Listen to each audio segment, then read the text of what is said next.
アカマイガーディコア、セグメンテーションを一言で表すなら最終防衛ラインになります。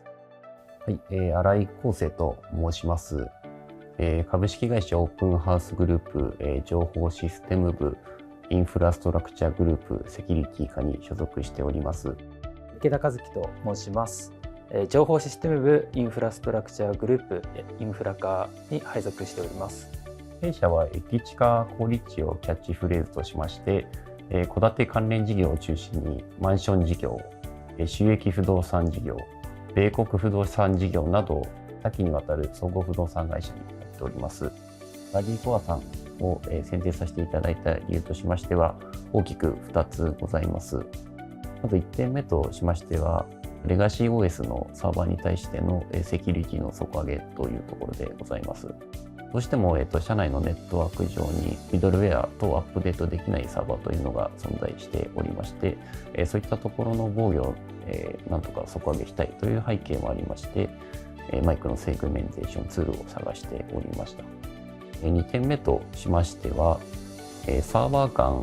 中に入られてきた時のサーバー間の通信については比較的多く通信を許容している部分が多かったという点がございます。そういったところをしっかりと制御していくというところも必要かなというところで導入をさせていただいた背景がございました。アカマイガーディコアを導入して良かった点といたしまして、もちろんセキュリティが向上するといったところもあるのですが、それ以外に嬉しい誤算がありました。通信の可視化といったところで旧環境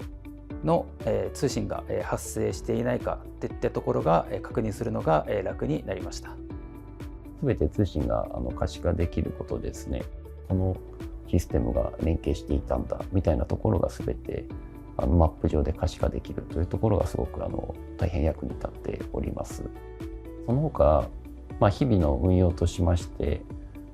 しっかり脅威として望ましくない IP に対して通信が発生していたりみたいなところがしっかりと検知できまして、そこに対してしっかり日々対処できるというところももちろん助かっているというところがございます。